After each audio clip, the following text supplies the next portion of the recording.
What's up, guys? Welcome to the Sesh. Today I got a special guest. Thelma, please introduce yourself. Hello, I'm Thelma Tamez from Encantada Diversity, Equity, and Inclusion. I support organizations when it comes to their diversity, equity, and inclusion, and employee engagement, from one-time trainings to really being in retainers with them and helping them create their DE&I roadmap. DE&I really supports, it's a hub, and that's the way that I like to see it, because you work with every part of the organization, from talent acquisition, from compensations, learning and development, really supplier diversity, even your community or employer branding. It's what it impacts in an organization. Okay, well, before we get into that, we were talking off camera, and you live a very structured life. I do. So kind of touch on that, because I'm interested in that. Well, I've created systems that allow me to really create a good life that it's a very fast-paced life, but at the same time, very slow. And it's my work, it's very fast, and sometimes I have to travel for work. But when it comes to my day-to-day routine, regardless of where I'm at, I keep the same structure. I go to sleep around the same time. I'm very vocal, and I have very supportive friends that at this point, they are very respectful of my sleeping time. I wake up early, I go to the gym. But in a sense, for me, I'm very flexible as to listening as well to my body. Like, for example, just because it was a Tuesday, I already worked out Friday, Saturday, Sunday. Today, my body didn't feel that it was ready to work out. So I skipped my workout. So I created a rest day. So I'm flexible in a sense where it doesn't have to be a rest day Saturday, Sunday. I create the rest day when my body asks for it. But I do believe in time. I think we have to be very honest and very respectful from your time and my time. And I think it's one of those things that we can never get back. So I'm very mindful when it comes to timing and really building a schedule around that as well. How did you come about that? Because I feel like I only learned that later in my 30s, right? So I was like, shit, I listened to motivation for a long time. And I was like, I actually have to do stuff. And it's not only doing stuff, you kind of have to do things purposefully and in a certain amount of time. So you only have a certain amount of time to do these things. And I felt like for me, I was coming from the part where, like, during COVID, like, I was drinking every single day. My life was like going off the rails, right? And I came to terms like, oh shit, I looked at myself in the mirror and had that like really hard conversation. Yeah. And I was like, you got to do something about this life, right? So then I purposefully started living through that. Yeah. And I found myself like become very boring. And like I didn't go out anymore. My drinking has gone down by like 99%. And my friends are still hanging out and they're having a great time. And I want to go, but I can't. Like I feel like I have too many things to do in this life that I can't fulfill them if I'm doing that stuff because I get hungover, I'm tired. So can you kind of touch on that, how you became like? Yes, how did and I'm not a self-help or any type of expert. I will not do a disservice and insult someone that has actually done through that, but I know what works for me as an individual, or even with the food and everything that I eat or I consume. And we're always hearing the fact of like, oh, be authentic and be like this whole eras that we're in, but I think one of the that we don't hear a lot is, and I think that I like to live by, is having ownership. Own your day, own your routine, own your responsibilities, own what works for you. Like really have that ownership aspect. So for me, I know you mentioned boring, but what really defines boring? If it's fulfilling you and this is my way of being, this is my excitement and this is what I thrive on. And I guess what it is that I was told like I'm not the same person anymore. Like you changed and you're different now. I was like, well, I mean, you're supposed to change. Yeah. So quick story, and I'm probably all about stories, and I can't even recall where I heard this because I read a lot and I'm always listening to things, but as you're growing and you want to be your environment, you're going to have to adapt and change towards the person that you want to be. So for example, I think and I want to get his name right, Michael Vick, the football player that unfortunately got into trouble, or even Aaron Rodriguez, super talented individuals from the Patriots, talented individuals, great careers with gain money, but they never changed their environment, talent, resources, money, contracts, but they chose to still stay within the same environment that they grew up with the same people that they grew up with. And unfortunately, as you're improving or growing in life or growing or changing, not everyone is going to shift to the same environment. And I always tell folks, like, you can't save them all. Yeah. Like, and you have to be able to cherish that individual. So another way of being is that we have individuals that I have friends that I could go on vacations with, and I could spend 3 days with them. And I have friends that I could only be on the phone with them for 3 minutes. Why? Because of the conversations that we're having, and I love them.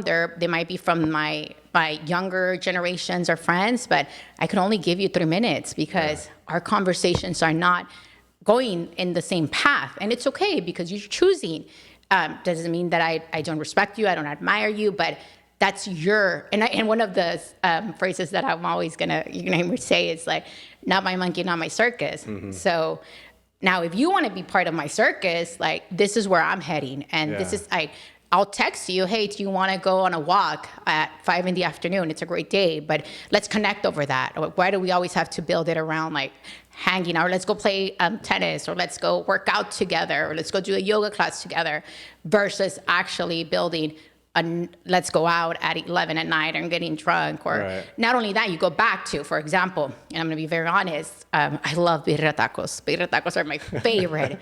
Like, they're the best. And now thinking back, it's probably the reason I didn't wake up to go to the gym today, because I ate birria tacos yesterday. Heavy dinner. Why? Because, and I had it at 5:30 in the afternoon. That was like my dinner. But I usually, when I get a birria tacos, I share them with my mom, and I didn't, because I was in the office and I ordered them to go, and I didn't prep a dinner because I got backed up with meetings. So then this morning, my body felt it. And it's a ripple effect, mind you. So we know how you feel afterwards. Or even, like, for example, like the drinking, you need to be able to identify, okay, what kind of individual do I become when I'm around these people? Like, am I like aggressive? But it goes back to having self-awareness and owning, like being comfortable, and also identifying, like, what parts do I own and how much am I adding to this relationship, or how much act. A lot of times we try to blame our circumstances, but when it comes to the things that happen, but at the end of the day, you have control. There's healthy food everywhere, and I tell folks. So let's stick on that, because that's an interesting topic. Because we live in McAllen, in the Rio Grande Valley, where we are the top 10 most obese cities in the nation. In the nation, that's crazy, right? Yeah. What do you think about that? Well, remember we shared about, it goes back to ownership, but two, also our families and our surroundings there could be the great allies and supporters, but at the same time, they could be their worst enemies. And in a sense where you might think like little acts that could occur that hurt you in a sense. For example, sometimes, and I remember being raised with my family and my grandmas, where if there was the last taco, they'll be like, no, eat the last taco. Yeah. You do not leave the last taco, because God forbid we throw away one taco, and you're, as a child, like, you're full and you're continuing, like, keep going and eating. So that's one. Two, it's the whole adding emotional to the food. So I'm an emotional eater. For 100%. Like, I'll go after a big bag of candies. I'll eat them all too. It's just horrible, but I'm an emotional eater. It becomes, you add it. So why should I, and it goes back to owning your emotions, and it's saying, why should I allow that food to control my emotions? Like, why am I going to get sad? There's clearly something missing if I'm comfortable with the fact that I need this. And I get it. Like, we all go through these things, but it's a sense of like, okay, how many am I incorporating? Is it a one-off, or am I really living my life through, like, let me go stop? Okay. And if you go to Chick-fil-A, because Chick-fil-A is one of my favorites, there's ways to remove the bun. Know how much, and I go back to not being an expert when it comes to, I'm not a nutritionist. Sure. I'm not a gym, and I would never. For you. I know, but I know how many calories I need to eat, and I know what workout I need to consume. And so let's stay on that, because I feel like I was talking to my trainer yesterday. Yeah. And he was talking about a certain place where he goes and trains outside, right? And nobody really knows how to work out. Nobody really knows how to eat. And they have all this beautiful equipment that's never being used. So that goes back to the fact that most people just don't know what to do. So how do you know how many calories you need to eat? Well, I use a calculator. So explain that.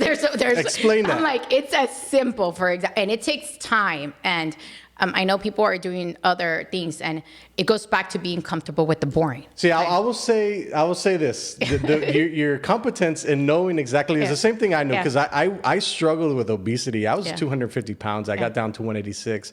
Now I lift weights all the time, so that's my escape. And I started watching what I eat, calorie counting. Yeah. But that took about a year and a half. It does take, and be comtemporary with the boring. And So, people are yeah, talk always about that. chasing what's trending, the Instant keto, gratification, or they try to.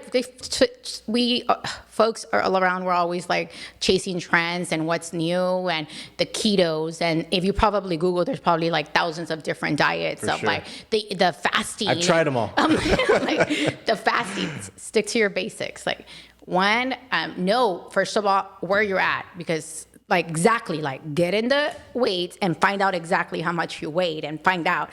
And then if you look for it, and I could always share the link with you, but there's when you input, and if you're trying to lose, it tells you how many grams of protein, how many grams of carbs and of fats you're supposed to, and of course what milestones you need to be hitting based on your target goal that you're trying to reach. Now, you also need to be very mindful that it's a 7-day routine. Like it's not where over and over, and create systems where like, okay, I already know what I like. I don't eat egg. And sometimes people are like, oh, eat egg. And if you, the what is the other things called? The egg whites. And why am I going to put myself through that hell and cost myself to not be successful because I'm gonna eat egg and everybody eats egg? Why do people do that? I'm like, find what works for you. And I think it goes back to, because just because it worked for me, that doesn't mean that it's a cookie cutter approach for everyone else. Right. Like find what works for you, identifying your resources. I know that we all have like either children's or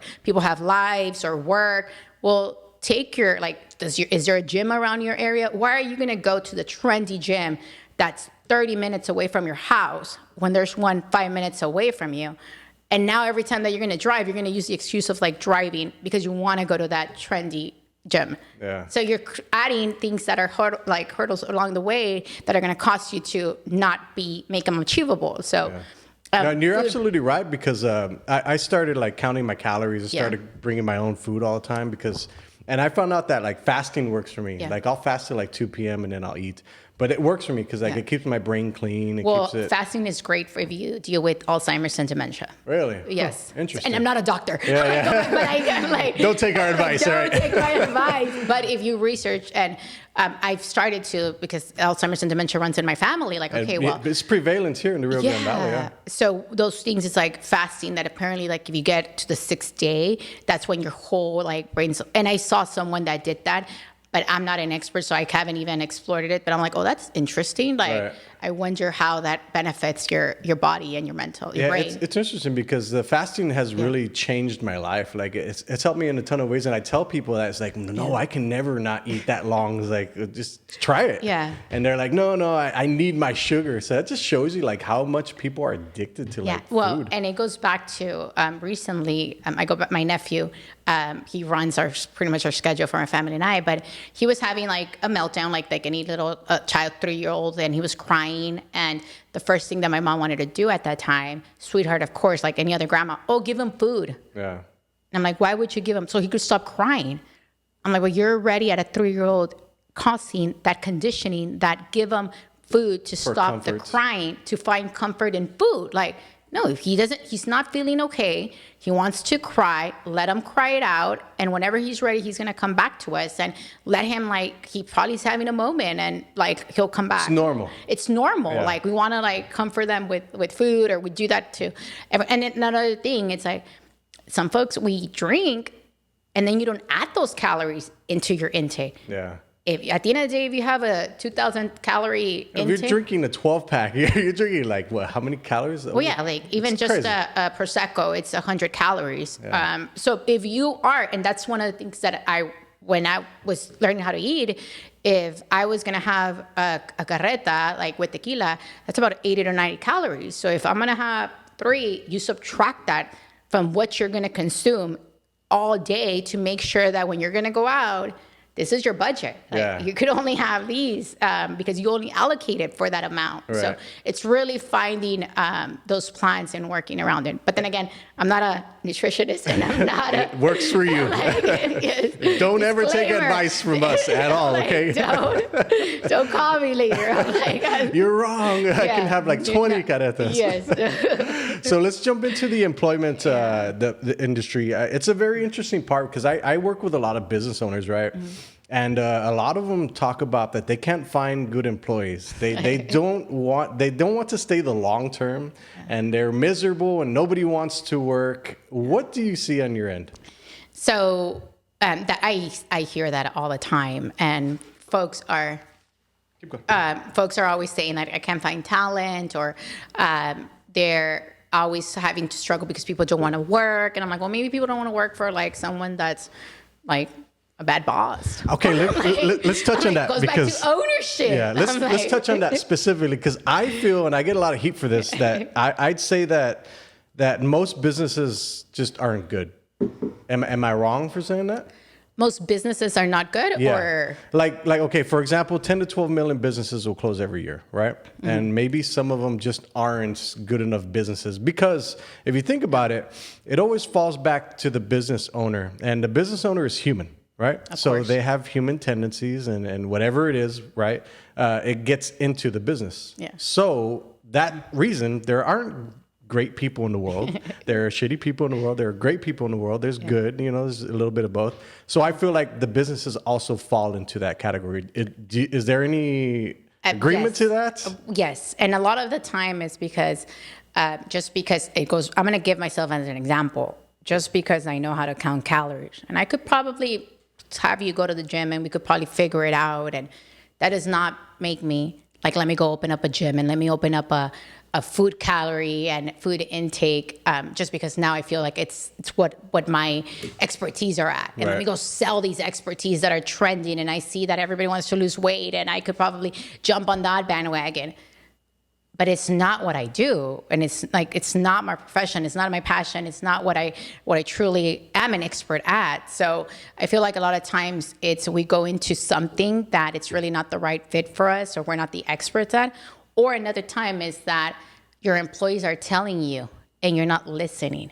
And that's one of the things that I always tell organizations. I'm like, look, first, they're like, it's because we're losing employees left and right. I'm like, okay, well, what are your employees telling you? And they're like, well, we don't know. And I'm like, what do you mean? Like, do you do at least an employee engagement post-check survey to check on what they need? Because if an employee leaves for a quarter more, or even less than $1, even $1, they're not leaving because of the money, because that money goes to taxes.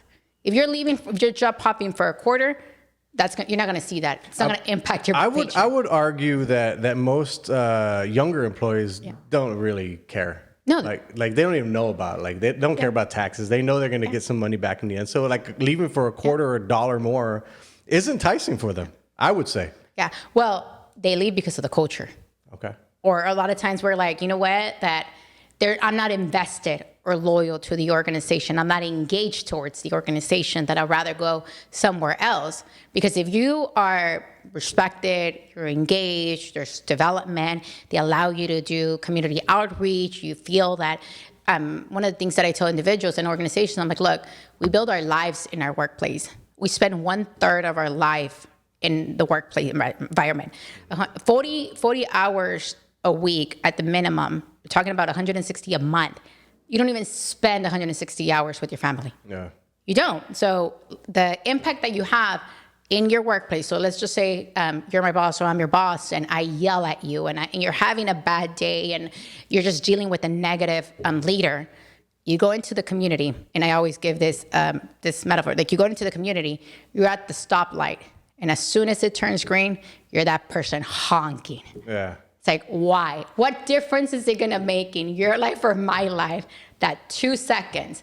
But your energy level, because you had a bad day at work, now you're transmitting it to the community. Yeah. So now you're like, oh, this person, like, what's wrong with them? Like, so you're impacting. Then you get home and you're interacting with your spouse or your children, and chances are you're going to have this negative, and it just becomes a ripple effect. So it's very important that what you're building and the culture that as a leader, that you're developing, that you're creating an environment where your employees say, hey, I do want to go to work and I feel great, and there's growth opportunity. There's they're teaching me. I'm engaged. My leader's asking for feedback, and now they're not going to be able to solve for every pain point. Like there's going to be like some no's that you're going to own that's just not valid for us, and you tell them why, and you're engaging with your team. But if there's things that might be able to, you could work around into your organization, why not?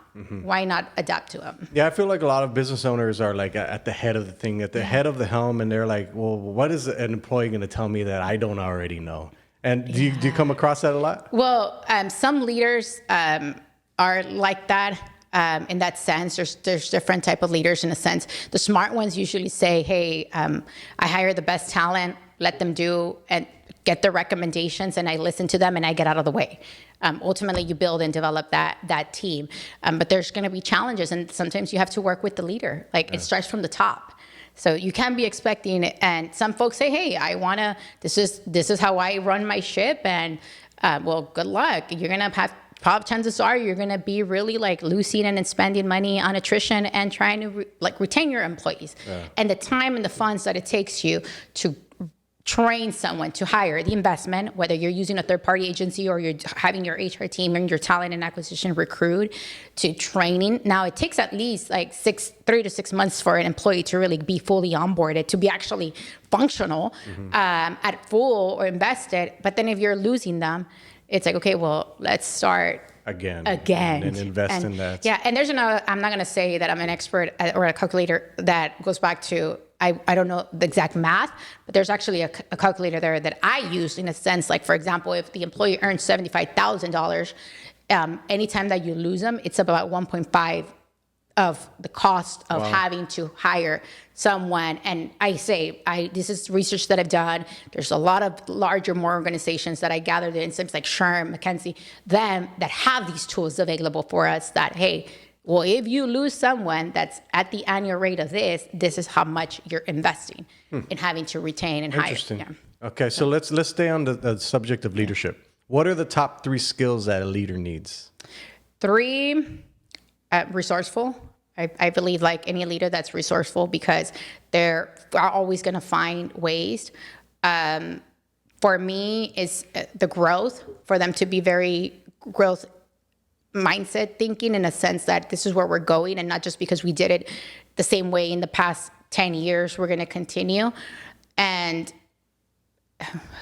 I would empathetic, and for them to really be able to sympathetic towards situations. Let's stay on empathy, because I've been told that I lack empathy. I don't feel I lack empathy. How does one find empathy?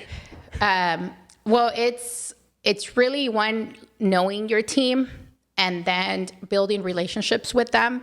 But then also for me, it's like, okay, I always think about my mom. Like, how would I want a leader to treat my mom at her work? Okay. And relate to that. And for me, it's like, I don't have kids. So relating to someone that has kids and maybe has a single mom with 2 or 3 kids, and that's a really good tool that you just said. You want the leader to treat like your mom. Yeah, that's interesting. So those are, just think about like that, this special person, then we create a ripple effect of like, it becomes a domino effect. If you make an impact in one person, that person can go and make that impact to other individuals, and hopefully it just comes full circle. But it goes back to, I might not be able to really understand everything that goes behind. I'm able to manage my schedule very well because, well, I don't have kids, and I've built a system around that. But for example, someone that doesn't mean that for that person most valuable thing might be to be able to go to their kids' recital at 5:30. Yeah. And if you leave at 6, just imagine if you give that opportunity to that person to say, okay, you know what, leave at 4:30. But if you have a chance, can you log in later on? We still have work pending. That person might log in at 7 p.m., 7:30, and even do more work than what they were expected, just because they're grateful towards you because you get them given the opportunity for them to show up to their kids' recital. So you start navigating. And I know that there's some that are very like, hey, we need to have someone on shift, but it's communicating. Shift swaps are great. Building a village within your team, create that sense and really build that communication. We live in a world where everybody has feelings. Everybody takes them to work. Everybody's doing stuff. Everybody's going everywhere. How do you navigate the feelings part of like work related, and then like when you come into work, you leave your feelings behind? How do you navigate that? Because it's a very it's a very strange thing to talk about, especially like when you have an employee, right? I would feel for most business owners that they try to leave that part separate because we want to respect that side. This is work. This is personal. Yeah. How do you navigate that? Well, it is a little bit challenging in a sense where I, as an individual, my personal and my work life still coexist. Why? Because I'm an individual that I could potentially be working on a Sunday 5 hours because I had to stop working during the week because I went to go take my nephew somewhere or wanted to be part of something. So they coexist, and I have that flexibility of being able to adapt. But when it comes to the emotions, sometimes we hear the leave your backpack at home. Yeah. But we're not robots. Like at the end of the day, for example, if someone is dealing with something at home and they come to work and they bring it, there might not be working at 100%, or you're not having that conversation as to, hey, you might be impacting. How can we help you be successful? How can we help you be functional? Is there anything that we could help you maybe take the day? Have those relationships and build that. Another time, it's, for example, not just feelings, but I'm not sure if you've read the book, The 5 Love Languages. No, I have not. Okay, well, there's the 5 love languages where you find out, okay, how am I loving my family, or how do I receive love and how do I give love? And the way that you give is not the same way that you receive, but there's the 5, whether the ones that it's touch, acts of service, words of affirmation. I'm missing 2 other ones. Well, there's a book within the same kind of theme, but in the workplace. So as a leader, you might be providing or giving motivation or trying to inspire your team a certain way, but in reality, that's not their way. So knowing your team and learning of what really focuses them and what really motivates them and what really empowers to do better, it's going to help you identify, how do I support my team in that aspect? Like, do I give them the empowerment words, or do I give them the acts of service? Like, hey, you know what? Yeah, you could leave early, or development. But the whole leave emotions, I get it. Maybe you're not going to be crying because at the end of the day, we're functional. We have to perform and we have to come in a sense, but they're not going to just shut down. And being able to be very mindful of that. Another time is, for example, being able to, our egos. And a lot of times that's where, and those are going back to microaggressions. So, and I know the whole DE&I aspect and unconscious bias and microaggressions, sometimes we do things that will prevent the success of the organization or the team and it goes as simple as, let's just say, someone sends you an email, but your ego, you just had a disagreement with them. And you're like, you know what? I'm not going to respond to that email till later. And those are our emotions, because either you had a conflict and you haven't resolved it with that buddy or peer of yours, and you're so now we're delaying. So how do you let go of that ego? It's really identifying like what the bigger cost is. And it's a challenge, but it's really working in partnership in a sense where, one, it's acknowledging and owning that we have one. Because anybody that tells you that they don't have one, and I'm like, oh, we should start there. Like, you got the worst one. I'm like, yes, because I've heard the whole, like, I don't have an ego. I'm like, okay, well, let's start. Let's go back to basics. Yeah. But when and it goes back to unconscious bias. I've heard so many times, or even privilege, when people are like, I don't have any privilege. And I'm like, oh, the fact that you and I are having the conversation, we have a privilege. Yeah. And, or I don't have any biases. And I'm like, well, the fact that you're not aware that you have them, we need to start there. But our egos, it's okay, we're working for a bigger purpose for the organization. And we're, a lot of times organizations build their vision plan and their strategy, but they don't know how to bring it to life to the frontline level. And I go back to the stories, and I'm not going to say I make all these up, but it says there was a story, and I believe, and I'm not sure if I'm going to get this right, but one of our presidents, and I think it was JFK, when he visited NASA, where he went and he was walking around when they were building some kind of, something was being built to go somewhere into galaxy. I think it was the moon. He asked the janitor, what do you do here? And he's like, I'm sending a man to the moon. The janitor, in his mind, all the way, he knew that he was part of the bigger purpose of sending someone. I know at one of the stadiums, and I'm not sure exactly which one, but the persons that clean the stadium, they'll tell you like, we are winning championships. Like, so the vision, what is it that you do here within the organization? We're winning championships. So how do you get people to buy into that then? How do you get people to buy into your organization? Like, this is what we do. This is where we're going to go. Is it as simple as like having those setting expectations in the beginning? How does that work? It takes time. And it always starts from the leader all the way to the bottom. And a lot of times the disconnection is in the middle management, because sometimes the leaders create a strategy, or we've seen organizations with 26 values. And you're like, well, name them. Yeah. And the board or the executives can't even name the 5 of the values. Why do you need 26 values?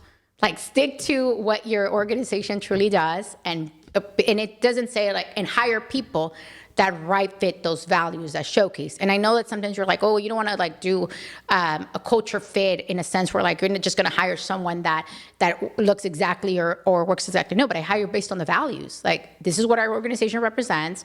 And when I hire individuals, I make sure that they're living up to these values that we set. So are you saying to hire for value versus skill? Well, no. You always want to make sure that, for example, that you have the best candidates. But for example, anytime that you're already interviewing, they already come with the competencies. So now, now which one demonstrates the values and it's going to fit your organization? I got you. So that's where, and it goes back to always with the whole diversity thing and the misconception that they're like, it's you're just trying to do give more Latinos or give more Blacks or women's or more given the position just because they meet a check mark. Right. It's like, no, you always hire for skills and for competency. But you expand your net to who you're recruiting to. But if you're telling me you're bringing me 10 men and there's a women college out there next door and you haven't even like built a relationship to recruit or for them to make it enticing for them to come to work for us, we might want to start there. Right. But at the end of the day, you're still going to hire for the best skilled and the best participant that's applying for the application for the role, not just because they made criteria. I got you. Yeah. Is there a difference in employees here in the Rio Grande Valley versus out of the Rio Grande Valley? Because we live in a bubble, right? I've been told we live in humans. A bubble. Yeah. I'm like, no, the same problems we're having, they're having them everywhere. I would say that because even like in real estate, they say that we're insulated. The Rio Grande Valley is very insulated. You know, the Rio Grande Valley has our own culture, right? Do you see a difference in employees in the Rio Grande Valley versus out Texas and then nationwide? I think any area is going to be different. Like, even for example, and you might think in a sense like I worked for T-Mobile for a long time and the customer care, and they're like, it's because they're saying I have an accent. Everybody has an accent. Yeah. We all do. If you hear someone from Bronzeville and you hear someone from Roma, we're all going to sound different. Mm-hmm. Even within our region, there's cultures, there's beliefs that we build around that area. If you go outside, San Antonio has a certain way. Austin has another. When you compare Austin and Houston, it's even the way that they dress, the way that they work, their activities. It's going to be different. And the Valley, we are different. But my personal belief, it's like that in every location. But at the end of the day, we're all humans. At the end of the day, we all want to be respected. We want to feel value. We want to make sure that we're going into an environment that I don't have to. And that there's another. There I go again with another quote. But there's that quote as to how your gut and heart feels on Sunday before you go to work on Monday determines on whether you're invested or feel happy about going to work the next day. Yeah, because most people dread going to work on Monday, and some people are just like... Imagine you're dreading 160 hours of your month. Like, just put that into perspective. I would say that's most people. Yeah. Do you see that on your end? Yes and no. Yes, I've had the opportunity to work with really great teams that they're invested and they're doing in their organization and in their role. I'm not saying that I'm like, there's other things that you also enjoy, but there has to be like, why are you sticking to something? Why would you stay into an organization or a career for 160 hours a month? Because of the pay. But because of the pay, okay, well, I'm pretty sure you're still overspending or having way too much on. What is it that you're willing to sacrifice in a sense of like, or look up for other opportunities? Yeah. There's other great opportunities that you could do. Yeah, I've come to the realization, like, I had to really think about, like, the next 5 years. And I ask this question to a lot of people. It's like, what are you going to be doing in the next 5 years? If you really think about what you're going to be doing in the next 5 years, and say you want to go to college and get, like, an MBA or whatever, right? Those next 5 years, the outcome of it outweighs everything that you're doing in the short term. I don't think people really think about that. Can you kind of touch on that? I could, and it goes back to the way that I talk about the sacrifices that you make it throughout your life, or the whole instant gratification and the whole sense of like being comfortable with being bored for the long term. I mentioned I would work, and when I was doing my undergrad, I was working the whole 3 to 12 and only off Tuesdays and Thursdays, and I would work the weekends. I worked the Super Bowl days. I was working, but because I had a bigger picture and I was willing to invest that time, and I knew, okay, where I was heading, and what I was going to want to do, and I'd sacrifice that. And some people, and I don't want to say that it was a sacrifice, but it was part of the plan. Where sometimes we see it like, okay, well, I'm not going to see my kids if I invest a little bit more hours on being able to study extra, but what are you going to gain once you get there? Yeah. And sometimes we get bored or we disengage before we stay consistent. Why do you think that way? Because the reason I ask is because I could go home driving today and I could die in a car accident. And the future is, who cares? Yeah. I think that's what a lot of people's mentality, because I thought that too. Is like when I was working out and lifting weights and eating correctly. Yeah. I was like, everybody's like, why don't you just eat the donut? You could like die tomorrow. Like, who cares? Like, so I had to switch my mind and like, you know what? The quality of the life I have now versus what I'm going to do long term. Like the quality of the life I have now going into like 90s, whatever, right? I want that quality of life to be good. So it doesn't matter if I die tomorrow, I'll at least look good. No, and you actually have a great way to think about it. And it goes back to, I believe, and in my personal, I could only speak, and I'm not going to say I'm going to speak for the Latinos or the Mexican or the Valley folks, but speaking on my own and my family. But I'm not sure if you hear it, but, ay, por si te mueres. Like, ¿y si nos morimos mañana? Yeah. And I go, what if you don't? I'm like, yeah. Well, chances are you're not. Statistically, yeah.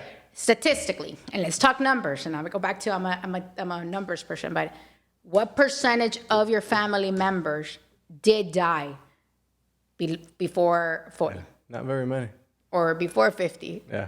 So now you're starting to like just statistics. You could be an outlier. Sure. Okay, you know what? It happens, but at least if it happens, I'm gonna be in my best, healthiest way. Yeah. And it goes back to what you're adding value and to what you define as to the whole going out and the drinking, and don't get me wrong, I've explored it and I've done it, and it's fun. Like, I started incorporating a little bit of drinking on the weekend. I could go to Vegas and be in bed by like 10 p.m. because for me it's just a different location and it's great. But I don't want to have to be recovering or having to, I know a lot of people enjoy it, but that's their why. Yeah. And it's not good or bad. It's just the way their circus. Yeah. If in my circus and if you want to come and be part of my circus, well, let's do this. And finding those middle grounds with family members, with folks that I might not want to join that night shift at the circus. Yeah. Is there such a thing as work-life balance? Oh, 100%.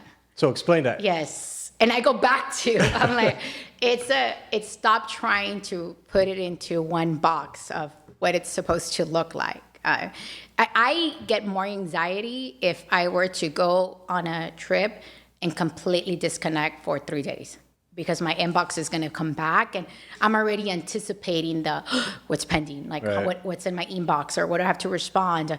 I rather, and for example, when I go to conferences, it goes back to blending your life. I go to conferences or trainings. I always ask a friend, hey, does anybody want to join me? I'm going to be these dates in this place. Do you want to go? If I have to go to a conference, I work around with my mom or my sister. Is there any way that maybe you all can fly with me? And I'm going to go to the conference. You all do what you got to do, but I'll meet with y'all afterwards. Oh, I recently took my nephew to the Gaylord Resort and I had to fly to Tennessee. So I'm like, okay, well, we're going to go Friday through Sunday. You all come back to the Valley, and I'm going to go back to. So it blended my work and my family time. So it's finding those sense where like, and then also finding the support system that my family is comfortable with. Like if I wake up and I'm like, let me do an hour of work.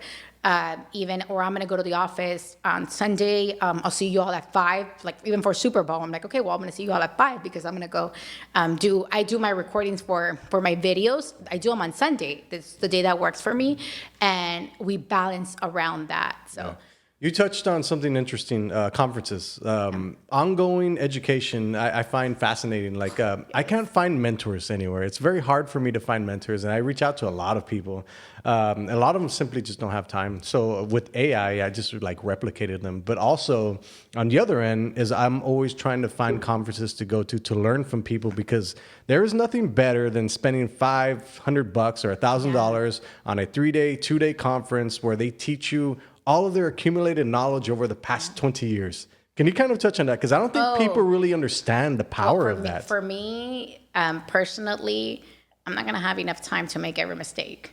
And I'm not, and I don't want to be the type of person in the sense like no, until I do it and until I learn, I'm going to learn. It's like, I like to hear what people say, like, hey, you know what, if I do this and that, this is what happened. Like, let me share some best practices or ideas. Or I cannot even say that they have other ways that you might not think. You might have those blind spots that I might have just been seeing it in this certain A through B, but in reality, if we go A through S, this is going to improve.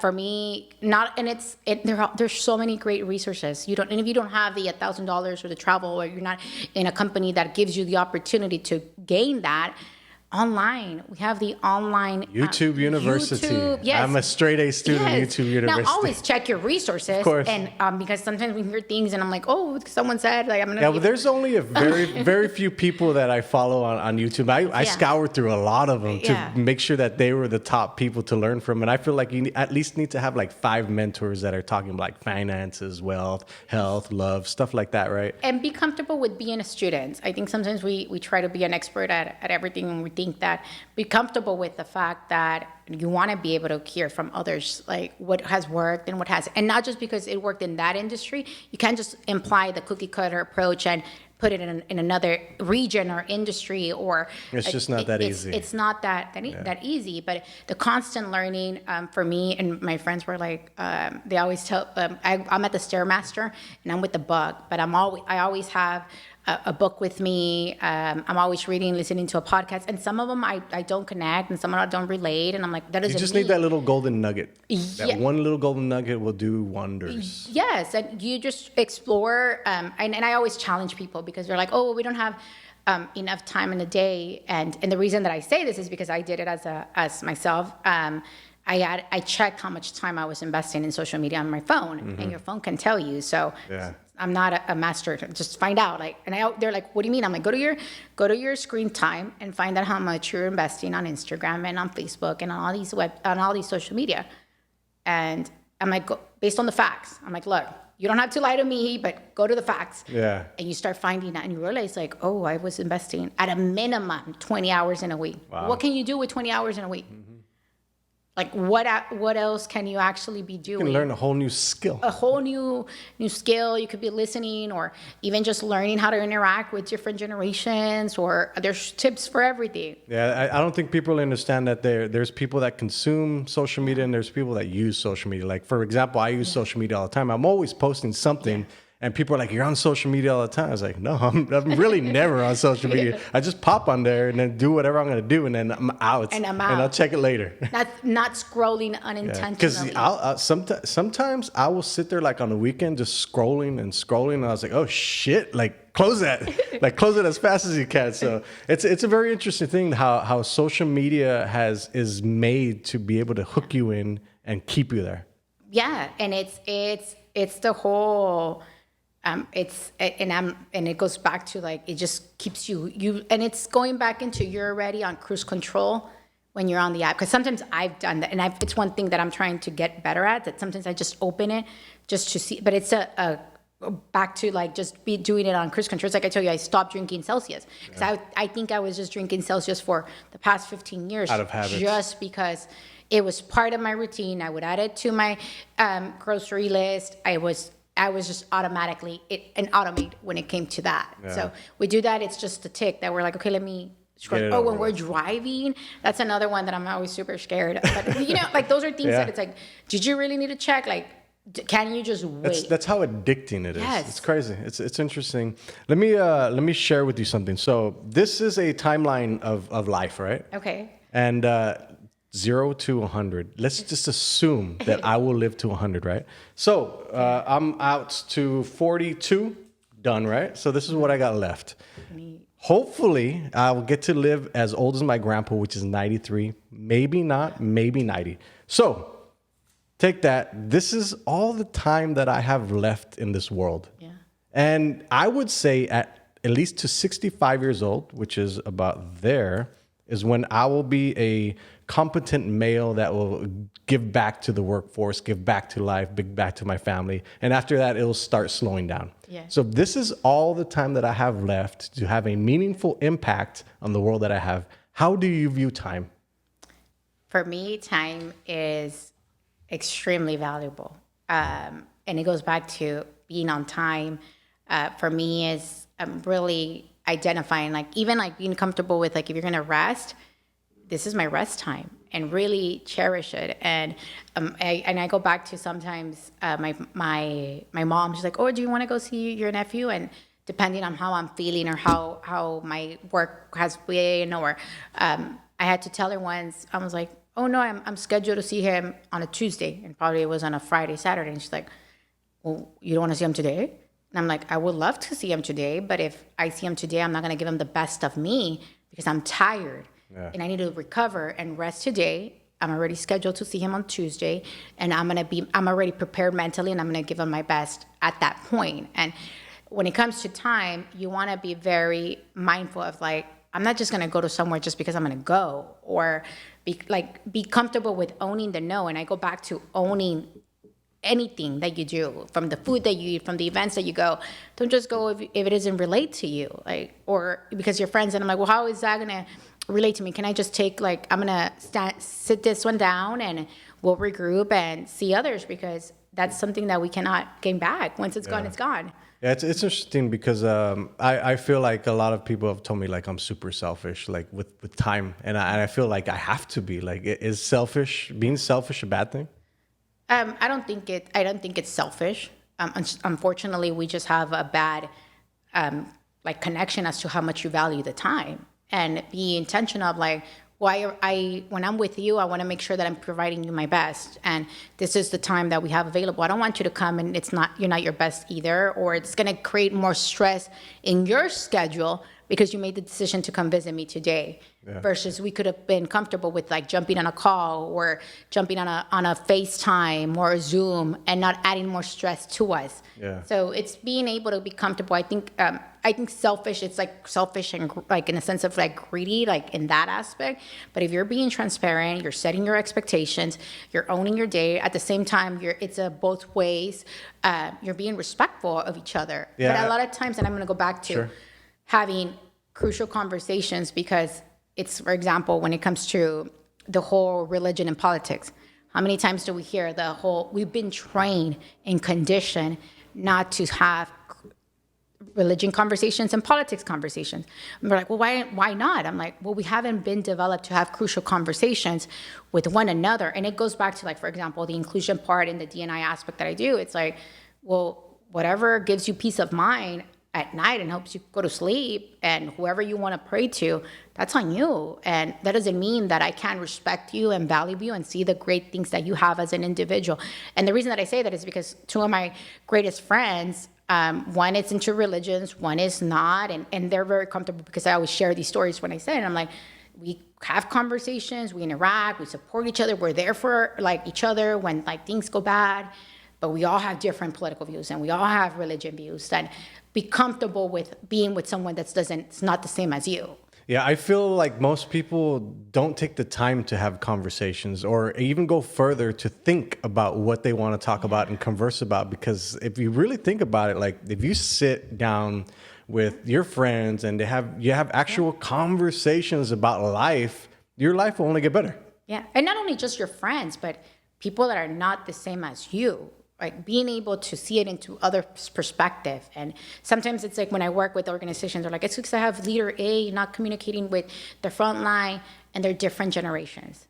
And I'm like, hey, only because you were wanting to work the 100 hours a week, that doesn't mean that your employee, maybe they found ways to do it a lot faster without having to be at work for 100 hours, and they're still going to develop the task. Yeah. So generations, so if everybody looks the same around you, you're really not expanding. And it's really being curious about like, okay, well, let me see what others believes, and it might work for me or it might not work for me. And also, I'm not going to try to convince you to try to follow the things that I do. Like, I'm going to share what works for me, but it's up to you whether you decide, hey, let me learn a little bit more what route I want to go with. Yeah. Let's talk about opportunities. I feel like a lot of people won't take opportunities when they come, either because of culture or relationships or something like that, or family. How do you feel about opportunity? Because sometimes opportunity comes and people just pass it by like another one's going to come. Well, that shit doesn't come very often. Yeah. So can you kind of touch on the opportunity? Like, you have the opportunity of a lifetime now with the time that you have, the little time that you have to do what you're going to do in this life. Kind of touch on that. Well, I think it's also the double-edged sword of always being on a student or always trying to be preparing. Like, I'm not ready for it, or let me continue preparing, or not being comfortable with being an amateur at a new role or a new job. Because of fear of failure. Because of fear of failure. And it goes back to having that leader and having that folk that's around you, or that person that you're going to report to, that I know a lot of times leaders say, like, I don't want to hear about the problem, just bring me the solutions. But hey, if there's any way that you could collaborate, and if I could help you fix that problem in the half of the time that you're going to be investing trying to solve it, or if you messed up, and I remember when I was a people leader, and I would say, hey, if you told a customer something that you weren't supposed to, you come to me and you tell me, because once that customer leaves, you're on your own, because then it's either gonna come back through a certain way, through an audit, but if something happened, I'm gonna help you fix it, and we'll figure it out together. But it goes back to always like building that relationship, and always when opportunities come, be like, okay, well, how do I build that safe space as to, hey, that reassurance of, okay, I checked box, I prepared, and one of the things is also, one of my favorite phrases is, I won't overcommit and underperform.